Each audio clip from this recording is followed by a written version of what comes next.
Here you go, ma'am. Oh, thank you.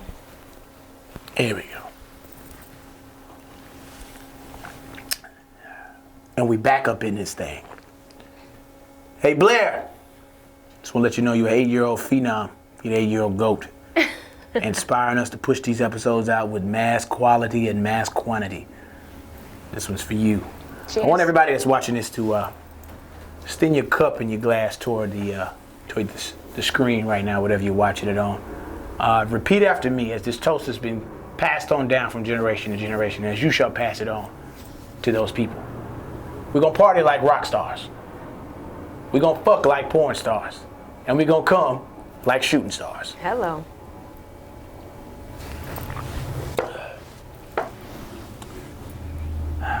You know, when you think about having generational wealth, generational value, hell, just passing anything down. I got an 8-year-old daughter. She's sitting here helping us produce a podcast about sex, drugs, money, hoes, bitches, and fame. You know why? People ask me, how did you let your daughter do this shit? Yeah. Because I believe that she's taking over, and one day she's going to take over this empire. She's already started taking over this podcast. To carry on the legacy. That's what it's about. You got to build this generational wealth. And who else to teach her about fuck shit than the fuck shit master himself? Huh? Think I'm gonna let some goofball 19-year-old in college try and push some weed or some molly or some cocaine in her face? It's gonna be the first time she's gonna hear about this shit and be excited? Fuck no! You know what I'm gonna say? You ain't got shit on my daddy, bitch. My daddy knows everything. Yep, you ain't smoking. Why? My daddy did all this shit. And he'll beat your ass if it's a problem. And that's why today is so important. Now you got a whole background in generational wealth. Yes. How did you get started in radio? Well, first of all, I'm Andrea. Make sure you follow me on Instagram. It's mitochondria. I was born into radio. You can see it here. It's right here at the bottom. I was born into radio. My grandfather started our station, WDKX, in 74. We went on air, but he started the process in 68. He started applying to get the FCC license. Yeah. So a black man trying to go out and get this license. In 68. So you got to think about like the time period too, like the Rochester riots had just ended. So you had people like Malcolm X and all these people like coming through Rochester to speak. And after like all their assassinations, my grandfather was like, all right, it's time that someone spoke up for us. Like we had our own voice. We had our own, you know, venue, our own channel.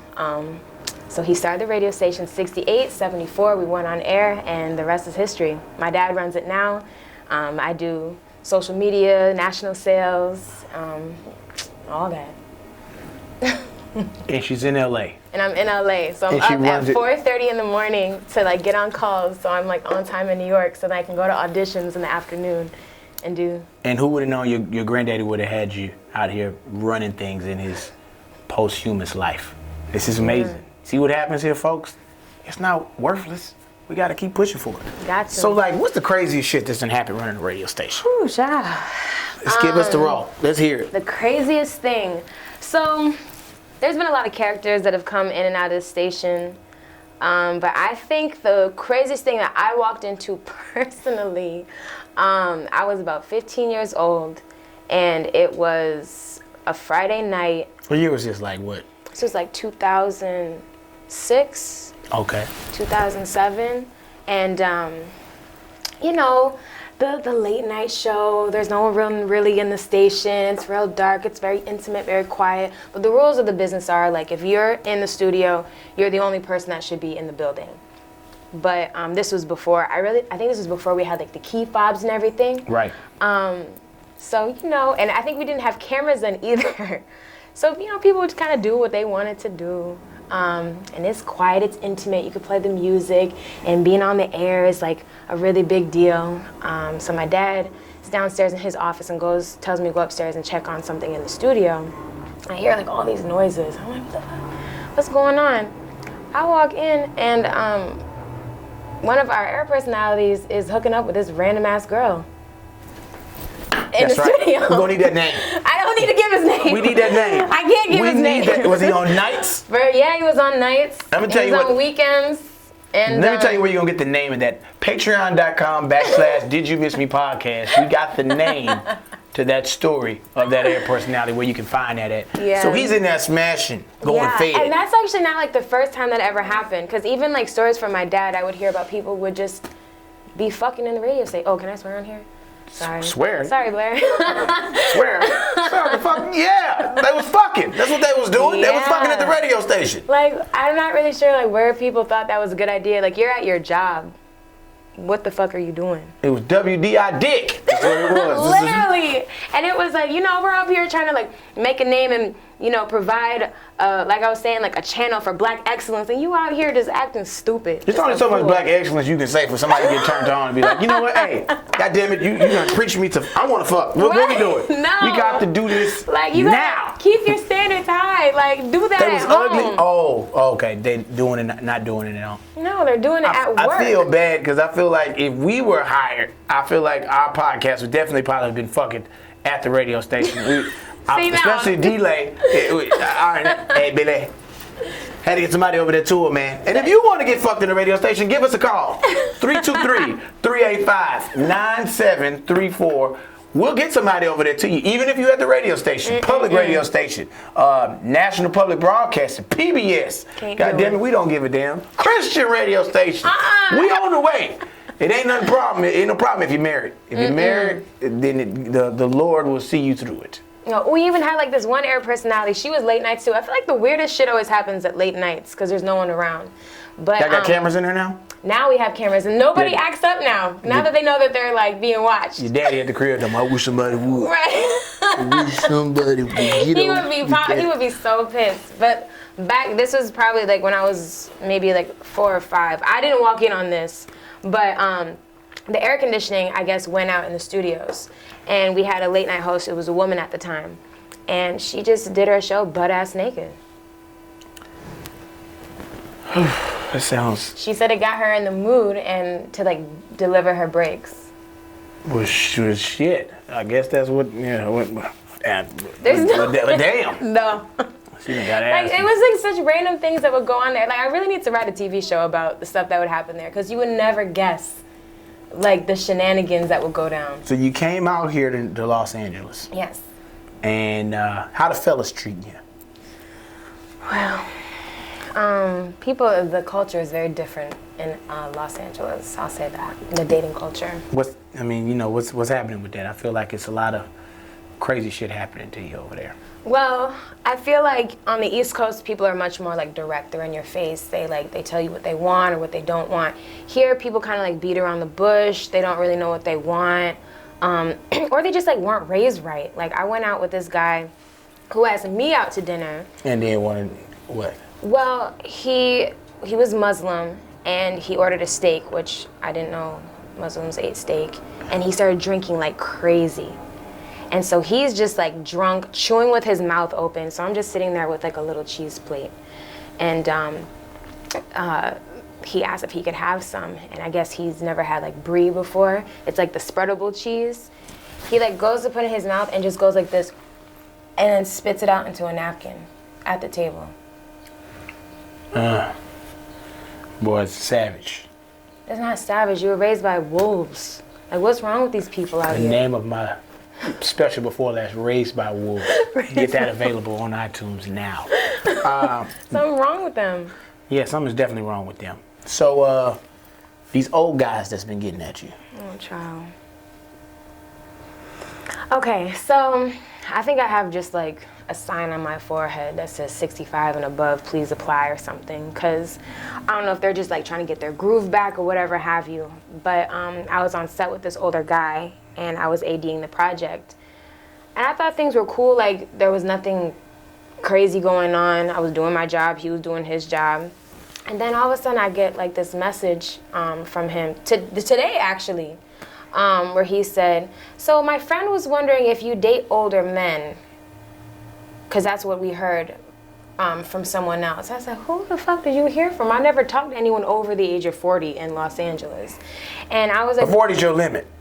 I think even that's a little too old. Cool, we continue. I'm still in my 20s. You know what I'm saying? Like I still. Oh no, feel no, like, we just taking all the information. The commenters are coming now. Niggas like, well, 40. Oh shit, I'm in there. I'm 36. Would you guys date someone in their 40s or plus if you're in your 20s? Like I don't know. Like I feel like to do that you have to have daddy issues. Is that fucked up to say?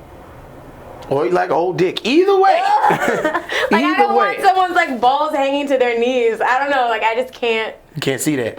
I don't ever want to see it. I feel like even when I'm in my 40s, I want to date someone that's like in their late 20s. Yeah. I don't know. So anywho, he was like, so I heard that you like to date older guys. Not really sure where he heard that from. I was like, well, no, sir. Like I said, sir, because he's my father's age. I was like, no, sir, I'm not really interested in dating older guys. But I'm sure your friend's a nice person. He's like, I have to cut the funk, which is another old ass term. I have to cut the funk. Cut the funk. I'm actually talking about myself. I was wondering if I could take you out for a nice dinner. And I was like, oh, well, surprise, surprise. I had no idea you were talking about yourself, because what other old person have I met out here? That's deep. Is it fucked up? Like I feel like what's the next oldest motherfucker that tried to shoot at you? 44, and then there's another one that's 41. And it was literally 3 people today. So I'm trying to figure out what is going on. Oh, all today was... Like literally today. What was the 41-year-old at? What do you mean? When did that happen? That happened as I was driving here. How did it happen? A friend of mine who's older, like, is trying to hook us up. Oh, female friend trying to put y'all down. Yeah. And I'm not sure, like, under, like, what circumstances would I want to date someone that old? Maybe you carry yourself in a mature manner and fashion. That makes me sad, though. Like, I act like an old... Well, I kind of do act like an old lady. I mean, you got responsibilities and shit. People will probably want people that's responsible. Yeah, and but you want to tell them, thing, like, I want a fuck boy. That's like 75. Well, not necessarily. But I'm not trying to be on a date with someone and they have a stroke. You know what I'm saying? Like... Yeah, she was saying this in translation for her so much level of class that she has. She said, I'm not gonna be fucking this nigga and giving this good pussy and this nigga dies on me. I'm not trying to have to kill a pussy. So that's what she's saying. But can you imagine? Because clearly. Can you imagine if someone just dies on you, like on a date? How you die? On top of you. I can't do it. I can't. You gonna be the bitch that like, hey, that bitch was a killer. I can't do it. Killing Sounds like a Tyler Perry movie. I just can't get down with it. So I'm gonna have to say no. But I'm gonna start looking like a grave robber in a second with all these old ass men trying to talk to me. So 41 was with the hookup. 46 was that one. Just some guy that I met out. And he asked you got his number. Walk us through. No, he followed me on Instagram. So I met him out at an event, and I was just talking, like, as you do at any event, just getting to know people. And they asked to follow me on Instagram, so there was, like, a bunch of people. We all followed each other on Instagram. And then this nigga had the nerve, mind you, he's married, had the nerve to slide in my DMs talking about, I would love to take you out for dinner to talk about your career. I was like, well, I'm not really sure what part of my career you want to talk about since you're a teacher. But that's cool. That nigga's a teacher. That nigga ain't directing shit. Ain't producing shit. And that's a beautiful, a very honorable Man, fuck all that. career. That man was tired of bored of them students who like, hey, you know what I'm gonna do? I'm hollering at that motherfucker. She of age. But I'm like, shooting my shot, Jack. And then he has like all these pictures of his family on his page, and it's like, well, sir, like, I don't even feel comfortable. That's what we do as fuck niggas. I mean, that's what they. That's what y'all do as fuck niggas. I can see that. I can see that. Like, I really can see you being like that creepy old man, like in the future, like trying to hit on the young girls. Nah. Come on over here, young girl. Let me talk to you. Come over here and sit on Uncle Billy's lap real quick. I ain't be Uncle Billy. I'm like, hey, bitch, listen, hey, look, you keep on throwing it at me. God damn it, I'm gonna knock it out the park. Now, if you want to know how to talk to you, shit. I'll tell you what, you gonna stop crying all them tears. Now my body might be 68, but this dick 13. 13? What the hell? Your dick ain't never been as hard as it was at 13. You have to lay down and take a nap when your dick get too hard as a teenager. You're like, man, shit, my shit's still hard. Can't even pee. See, this is what I'm trying to figure out why these old ass people are trying to talk then, because I know they got not the pills. Going through that. They like shit. Oh no, see. That's what I'm talking about. I just can't deal. And that's the sad part about like the one that's in his mid 40s. It's like they just never grow up. That's the thing. So why would I talk to an old ass man if they're gonna be dealing with the same bullshit I'm dealing with someone that's in their late 20s, early 30s? Why should I? Why should I deal with old bullshit when I can deal with young bullshit? Right, You know what I I'm see saying? what you're saying. And then I don't have to worry about them possibly You're dying dying. on me. Yeah. I see. Literally on me. You know what I'm saying? So, as many of the people at home are wondering or inquisitive about, have you ever been the person to pull the bullshit on somebody? To be like, hey, look, I have no plans on talking to this dude in some real fashion. I'm going to get what I want out of him, and I'm going to get on down the road. I wouldn't even necessarily say I do that. There we go. Take us there.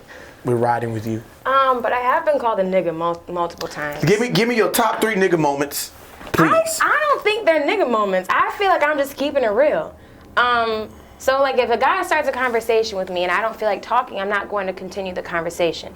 If a guy wants to take me out to dinner, I'm just gonna go and not call you back. Is that fucked up? Is it fucked up? I mean, I ain't gonna say it's fucked up. I mean, a nigga asked you to take you out, you went. I went and I just obviously didn't enjoy he it. didn't- And then I get cussed out afterwards for like not responding afterwards. You know what I'm saying? Or starting a conversation. But like the most recent thing I think that's happened to me was that you did. Go ahead, I'm listening. that I didn't necessarily do. It just kind of happened. Where I went to the movies with a friend, right? A girlfriend, mind you. And I recorded, I was like, oh, cute little date night. But I didn't say I was on the date with. And I get a text from this dude that I'm talking about, because I was supposed to hang out with him that night. But I ended up Canceling hanging Yeah, out with because I him. wanted to hang out with my girlfriend, because she had just come into town and I wanted to hang out with her. So he saw that I posted the video of me like on the cute date night with my girlfriend. Mind you, she was in the video, so I'm not sure why this nigga was bugging.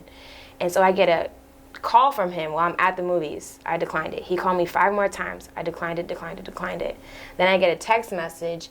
Yo, this is what I'm talking about. You're such a fucking nigga. You always want to talk about you don't have time for me, but that you want to go out to the movies with somebody else. So I didn't respond because, like, why would I respond to that? I'm also watching a movie. Like, and the movie was much more entertaining than that bullshit. So, Oh, man. once I calmed down, like, once the movie's over and he calmed down, I texted him back. I was like, well, like, yo, you're bugging. Like, I'm not about to respond to this text message. And he went off, called again, and then called me a nigga again, says I act like a dude. And he was like, I want to know who you were with and what time you got home. Mind you, this is not my man. I see what's going on here. What's going on? Because I would really like to know what is going on. I see what's going on here. So Keep going. and he kept going. I just didn't respond, and I just left it at that. And And then, that was it? well, he still pops up. Then he popped up at my house like a week later. Oh, he popped up on you. Yeah, with food, and I had just ate, and I told him. I said, he's like, you hungry? I said, no, I just ate. He got mad about that. So I'm supposed to force feed myself because you wanted to come over uninvited? And then he sat in my apartment for like 4 or 5 hours while I'm trying to get work done. And every 20 minutes, he'd be like, babe, are you okay? What's wrong? You want to talk to me? Tell me what's on your mind. Tell me what you're thinking. I'm like, I'm not thinking about anything. I'm thinking about work right now. Like, why do you keep asking me all these fucking questions? There you go, acting like a nigga again. I can't even ask you how you're feeling. So I'm not really even sure like what I did. Okay, I know I didn't do a lot of good things in that situation, but I was upfront with him from the movie situation where I said, I'm not even interested in anything romantic at this point. Like, I'm just focusing on my career, which is a very bullshit line to tell somebody. But I was trying to be Was it the truth, or was it you just weren't interested in anything with him? both. I see. As I believed, as you were saying it. I see what's happening here. So what's happening? Help me out here. All right, y'all. Like, was I wrong, y'all? Like, tell me. No. I think this is a situation. Okay. There has to be a moment in which a woman feels the inclination and need to keep what is in front of her. The moment a woman begins to settle in her mindset about what's in front of her, there's 2 types of decisions that are made. There are women who compromise themselves for the benefit of others, and there are women who refuse to compromise themselves and choose to move forward for what their discretion is. Yeah, that's Now, me. the problem is being as much as these conversations and these type of complaints come from both sides of the sex line. However, most of the time, it's from guys who are being goal-oriented or motivated to do this, and there are women who are like, oh, that nigga treated me like shit, when in actuality, probably should have been more honest with me, like, you really just not that much of the shit that I want. Like, I'm cool fucking with you like this. I'm really not trying to do this other shit that you want. And then now, the thing about it is, when you're a woman and you get that type of rejection, because you like, your whole life, you're a girl. So, you know, niggas want to talk to you, and it's always like, well, if I'm gonna fuck, it's because I want to. It's not because you want to. It's just because if you want to, then it's maybe because I want to at the end of the day. And, like, to get rejected and be like, well, I don't care what you want to do. Right now, I'd rather do something else other than fucking be around you. Right. That shit put that brain and that pussy in overload to where that's like, oh, shit, this nigga don't want me. He gonna want me. Fuck all these other niggas. You gonna give me this that I want. And then it's like all consistent, like, disappointment and heartbreak and shit. And, you know, it's one of those things that's like, you know, you see that shit and then it's just hard. Are you wrong? I think you're fucking wrong. Just think, you know, your pussy's amazing, and he could not fathom the fact of somebody else getting it. More to come, and more stories about this amazing vagina she has on this episode of Did You Miss Me podcast. And as you can tell, I was not wrong. We'll be right back right after this.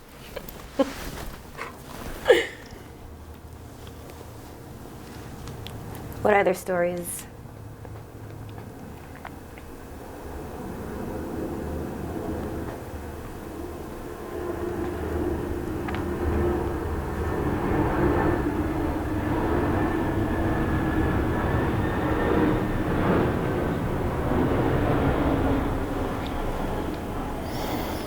So I'm gonna start showing these niggas. I'm gonna start showing these niggas, hardcore showing these niggas. And I'm not gonna say like, I got a problem when niggas don't do what I ask, but it's like I've come to a nigga realization moment, and like I've done things to help people in the past, and it's the fact that you act like you too much of a motherfucker to be like, you got 45 minutes to do my goddamn show? 45 minutes. Yeah, people, I think they have like short-term memory loss or something, because they're so quick to forget what you've done for them. And then when you turn around and just be like, yo, can you help me out with this? They're like, oh, I just got all this stuff to do, like da-da-da-da-da. No, you don't, nigga. What you telling me is you don't got 45 minutes, and if you that busy, you should be putting me onto something. No. You that busy, that's good. And remember, when niggas that was busy and busier made time and sacrifices for you and the shit you was trying to do. And that's the part where I be like, this is why I don't fuck with people. And that makes me like way antisocial, because I'm like, I'm not gonna set myself up if I don't want to do shit. Nope, I ain't doing it. I'm not fucking with you. You and me both. Oh, that's me. But that's how, nah, that's nigga, just fuck how you, because the people moment are, you get, that means that none of this shit really was some help. Like, really was some real shit. Yeah, that's the issue with people out here. That's the issue. It gets frustrating. People get a big head real quick, and they don't value the relationships that they have, because they don't see the immediate benefit from it. If they don't see an immediate benefit from what you're asking them to do, they're not gonna do it. Unless it's like your real friend, you know? Or just like a real ass person. But those are very far and few to come by, especially out here, you know? Yep. I'm gonna hit these niggas and just slows down in August and September.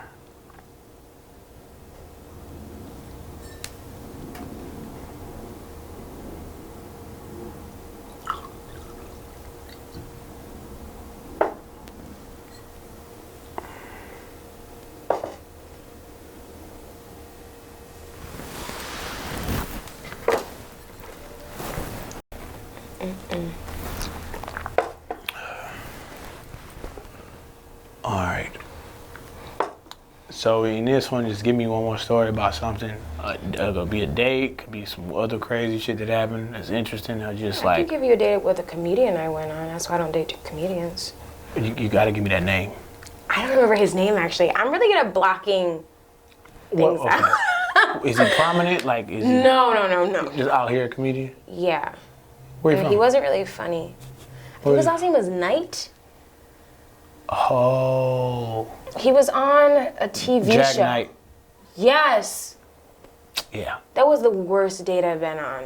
That's cool. That was the worst date I've been on out here. Yeah. That's cool. Well, gotta run that Jack name. Knight. I really hope it's his. What if it's not him though? No, it's just, there's only one night, Jack Knight. I'm pretty sure it's him. Is he on a TV show? He just did one recently. Yeah. Like a cartoon? Yeah. Yes, that's him then. Yeah. Go ahead. Should I say his name? Oh my god. No, our podcast is you gotta say the name. That's Oh cool. my god. Cause I know you speaking from the heart. You telling the truth. Shit, motherfucker. You wanna? Oh my And if Jack wants to come back and tell his version of what the date is, come tell his version of the date, fam. Yeah, he's not. I was not. Yeah, that was a bad date. Oh man. That was the worst date I've had in LA.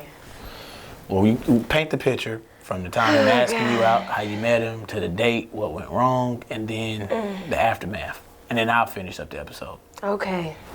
Let me check this camera. You got me really thinking about this shit now. I forgot all about him. Jack Knight. I literally forgot the man's name. Yep. And we're back. Over the break, I was informed that despite how funny we might be, comedians are off her list. And it's all because of one person. Yeah. She says the worst date she's ever had has been from a comedian. Yeah. Starting with his name. We need his name. We gotta have his name. Oh my god. I was told his name is Jack Knight. I literally forgot his name because I blocked it out of my memory. So I was in my apartment getting ready to go out with some friends, and my next door neighbors were being so loud. And before I start the story, you just have to know there's one person I love more than anything in this world is Prince. He is my favorite artist. God damn it, straight out of Minnesota. Purple Rain. Let's go all the way back. He is my favorite Graffiti, artist of all Cherry time. Moon, nigga. Yes. Oh my god, yes. White from So- Minnesota. Oh, so she knows. All about the river and Lake Minnetonka. The water. How cold it is. And that wasn't even Lake Minnetonka. But so That's not I'm Lake Minnetonka. a huge Prince fan, and I think this is the year that he passed away. I think that's why they were talking about him. But my neighbors next door were making a lot of noise, and I was trying to take a little cat nap before I went out with my girlfriends. And they were making so much noise, so I pounded on the wall, and then immediately regretted it because someone started knocking on my front door, and I was living alone at the time, so I was like, oh fuck, why are they coming over here? So this girl that she was a comedian too. She was really nice. My neighbor was really, really nice. Her name was Sam, I think. I forget. She was kind of short, and Sam comes over, banging on the door. It wasn't even a sweet knock. She was banging on the door. So I opened the door. I'm trying to be tough or whatever. I'm like, yeah. She's like, were you just pounding on the wall? I was like, yeah, because you're being really fucking loud. And she was like, man, I'm so sorry about that. Here, you know what? You want me to come over? Maybe you could smoke with us, give you a beer. I was like, oh, okay.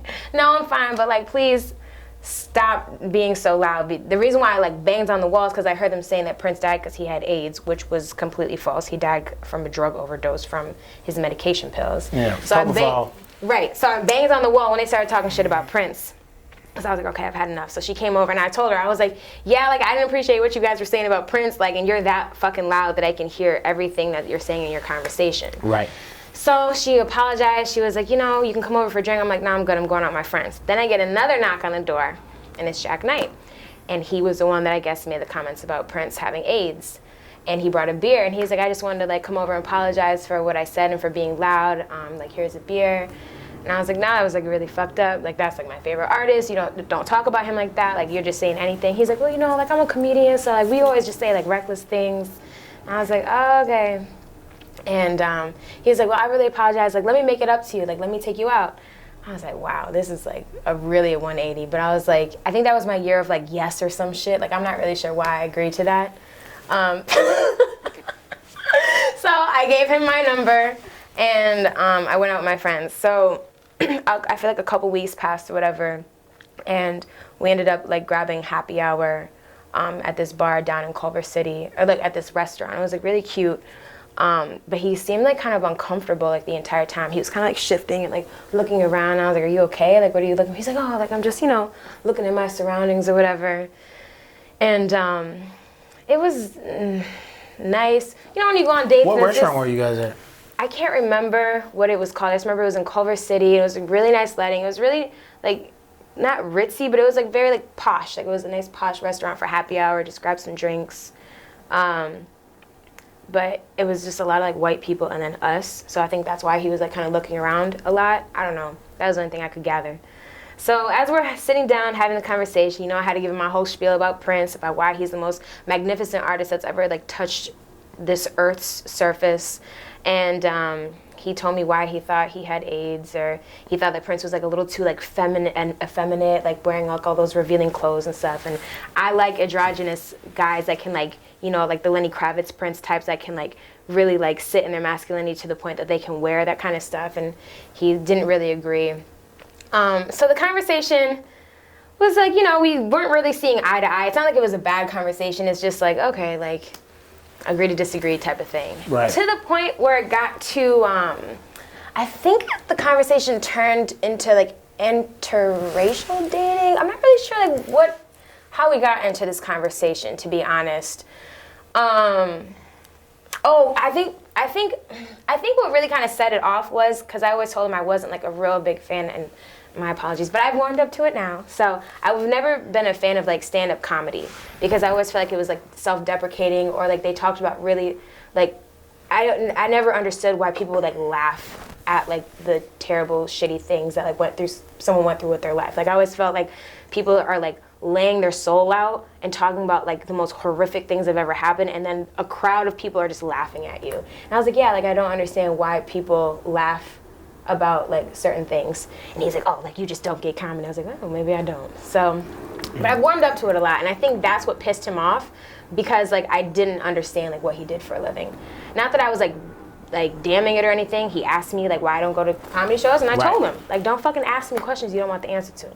Anywho, so we started talking about like dating or whatever, and I don't know, I can't remember if we were talking about interracial dating or whatever it was, but he told me, this became the worst date I've ever had in Los Angeles. Mind you, I'm like the most like, I love black people, I love black love, I love just blackity black, I love black, okay?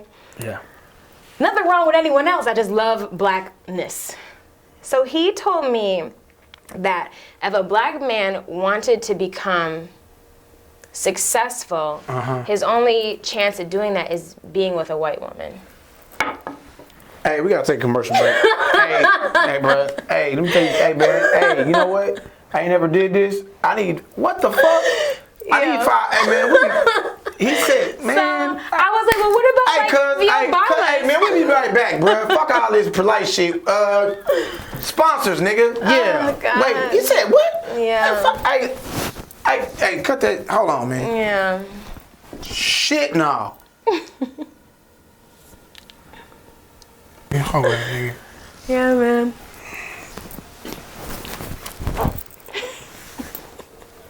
And we back. So he said, what now? He told me if a black man really wanted to be successful, he would be with a white woman. And so I asked him, I was like, well, what about the Obamas? And I was like, well, even my parents are both independently successful, and they're both black, and they've created like an empire and continued their own legacies from their own family. Then he proceeded to tell me, your father would probably be more successful if he had married a white woman instead of your mother.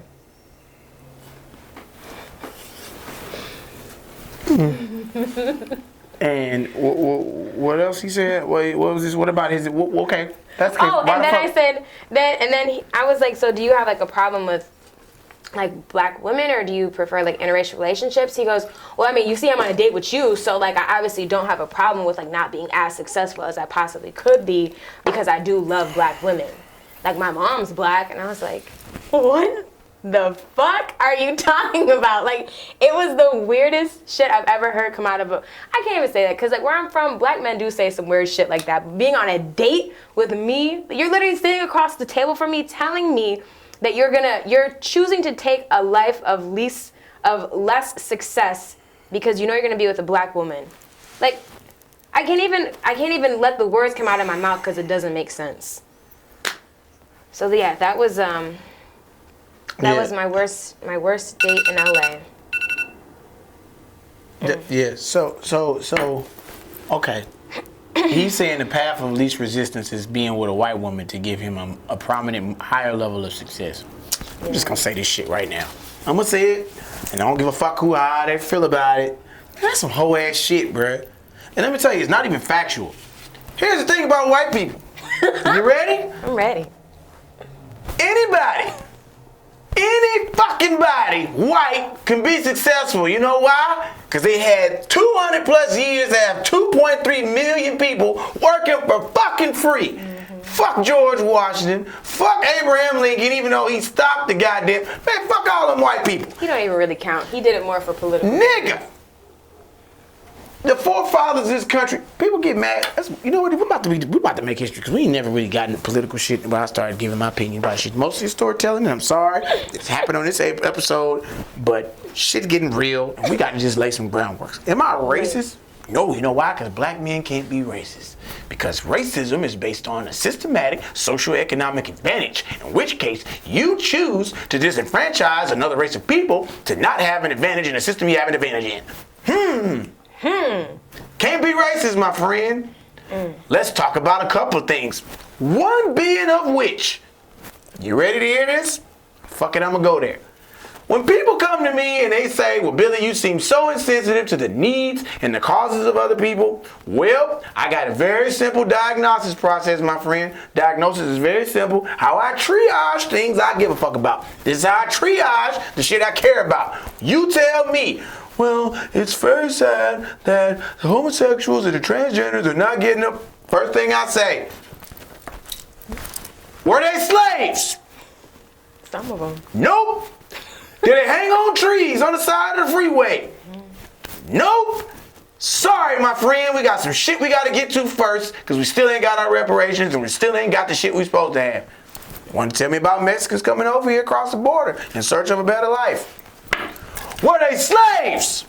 Nope. Are they hanging them on the side of trees, on the side of the freeway? And of recent years of major discovery, are the police picking them out and shooting the fuck out of them? If those three answers aren't an immediate yes, don't give a fuck.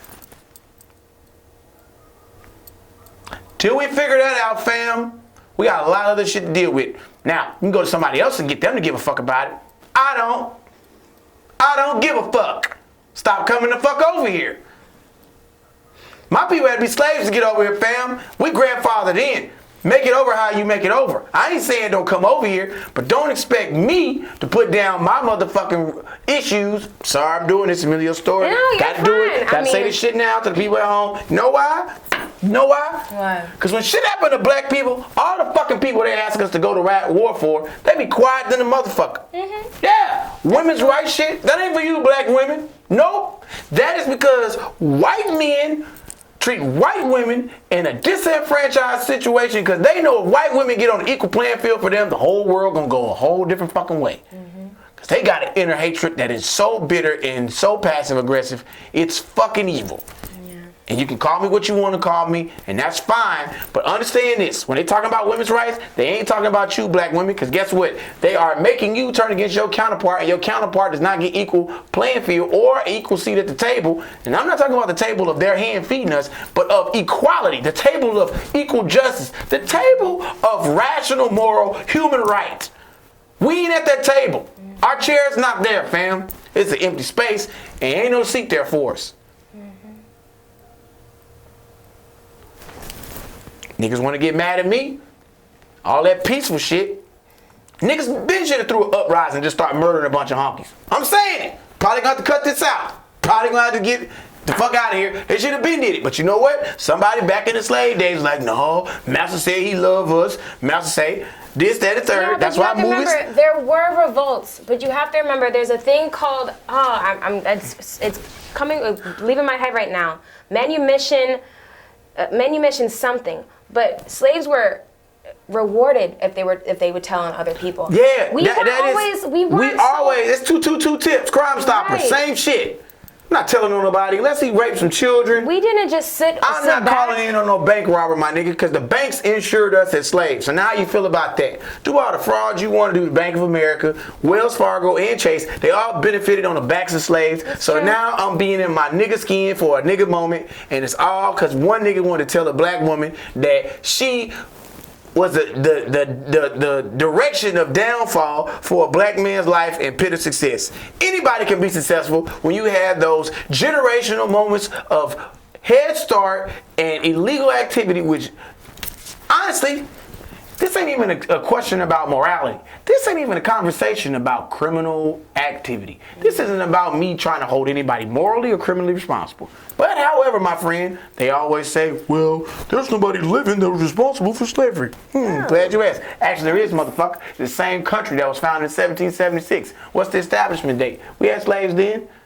That means this country was pounded on it. Every municipality, every city, every fucking state, everywhere benefited from slavery. I don't give a fuck where you are in these continental or transcontinental United States, you fucking benefited from the liberty that were taken away from slavery of black people. So that, my friend, means this is a capitalistic nation, this is a capitalistic country. We just want the capital back, man. We ain't asking for nobody to go to jail, somebody to sit on trial, white people feel guilty. Motherfucker, you should. Yeah. Especially when they try to tell you, get a job. Bitch, we had a job. Y'all wasn't paying us for it. You motherfuckers had us working for years and years and years. They want to tell black people they lazy. Bitch, I be lazy too. We calling in on slavery sick days, bitch. That's what the fuck these are. Slavery sick days that our ancestors didn't get. While we smoking weed, barbecuing, drinking Henny, and fucking hoes? Cuz been working for 400 years without a day off. You think they gave us a Good Friday off? Fuck no. They had niggas working. Yeah, bitch, I'm saying it.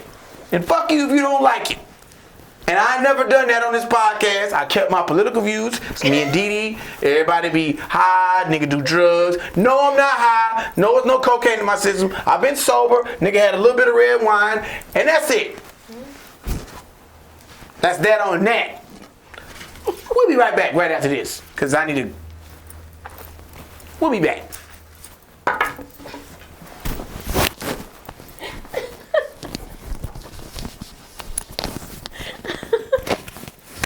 You know, piss me the fuck off. Piss me all the way the fuck off. Welcome to my life, sir. I got the race stories for days.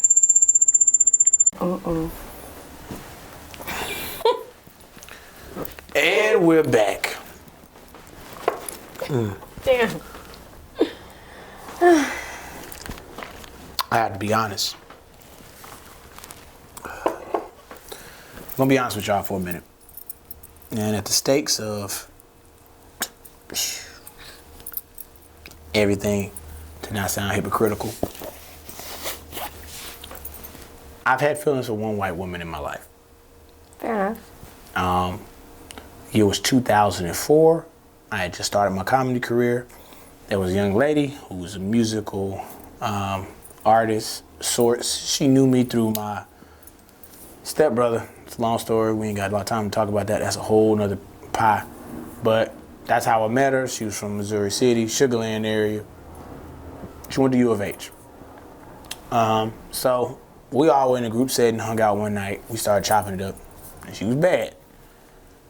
I was like, I don't talk to white women. This is weird. I don't know. And then she was playing it cool, like she wasn't trying to talk to me, just like we was on some hangout shit. Took me to Panera Bread for the first time. And she got me with one of them goddamn sandwiches and some soup. Panera's so good. Yeah, I had never been there. I had never been there, so I'm just like, I'm drinking coffee. I got Panera Bread. I got some soup coming over. We went and had some wine. I was like, oh, fuck, this sandwich is all standard. Did not know craisins would be good on a sandwich. So from there, we ended up going and hanging out, and then she was just like, what are you doing? You're drunk. I'm drunk. I mean, come on, let's just go. I'm taking you home, babe. Then she just started calling me babe. You got drunk off of Panera? No.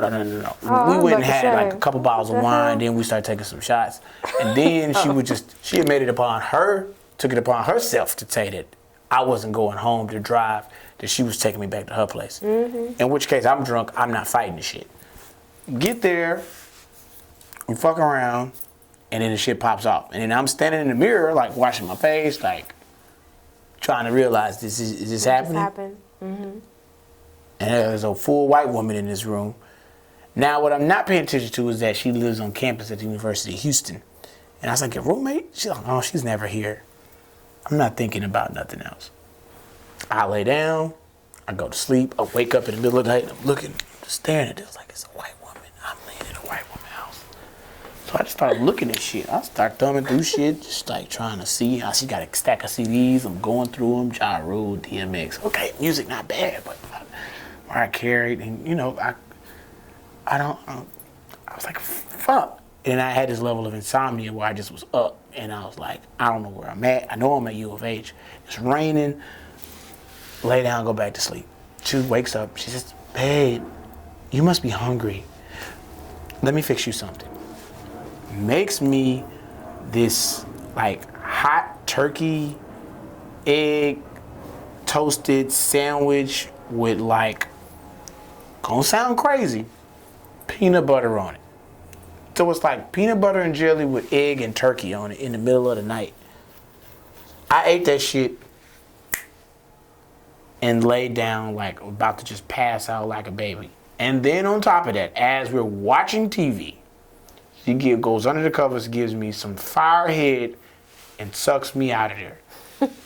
I wake up, my phone dead. I ain't even put my shit on charger. I'm like, oh shit, I'm tripping. I'm out here tripping. I gotta get out of here. Well, she was, where you going? We can go to lunch. My parents are going to have mimosas. We should just go. I was like, yeah, baby, I gotta get out of here.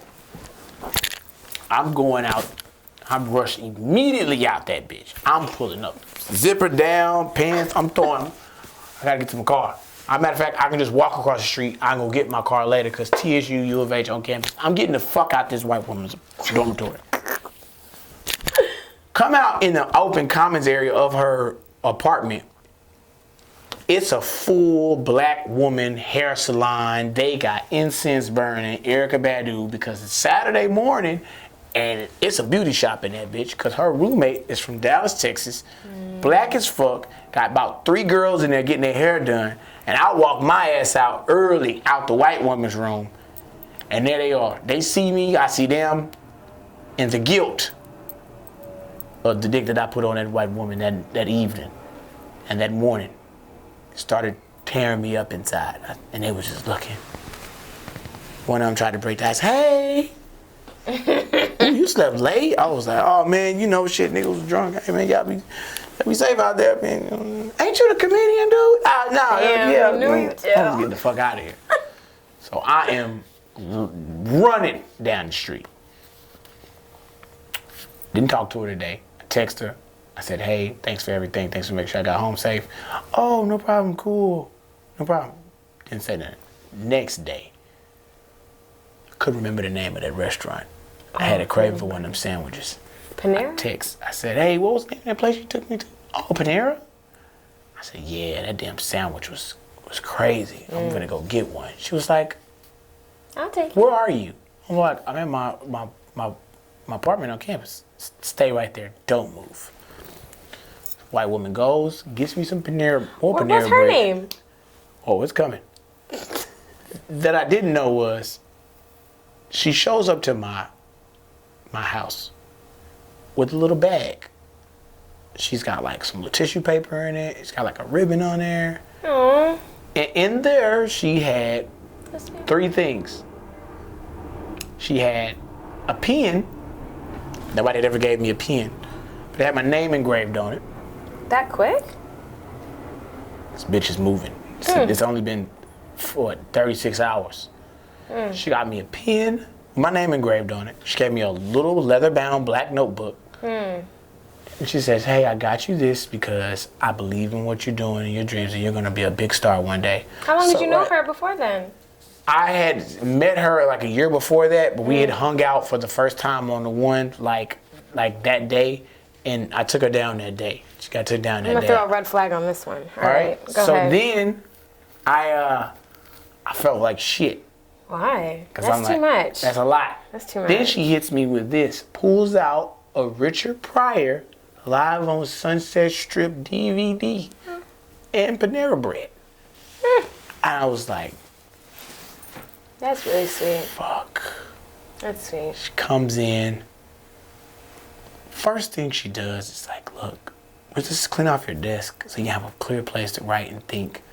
She starts trying to organize my desk. I said, hey, my desk is supposed to be like that for a reason. And we're at like 38 hours by this time, right? 38 hours. This white woman is coming in, trying to do all this extra shit. And I'm questioning the shit. But I'm like, all right. I know I'm dropping dick off. I'm doing a great job at it at this point. I'm in my prime. And I just think this is just what happens. It's non-denominational. This is international dick that I got at this point. None of this is any direct connection. So this kind of continues. I see her. We don't really go out. She's like, you want to go out? I'm like, nah, I'm kind of cool on that. And she's like, yeah, I'm cool on that. So we just, for about 4 to 5 months, casually are seeing each other in these interactions. Okay. I get my car towed. When I get my car towed one night, I'm down the street. I'm like, hey, I got my car towed. Ain't nobody answering the phone. Can you take me to the car towing place? She says, right now? I'm like, yeah, I don't know nobody else that can take me. I'm right down the street from you. Ain't nobody answering the phone. Can you just take me? Let me call you back. Never calls me back.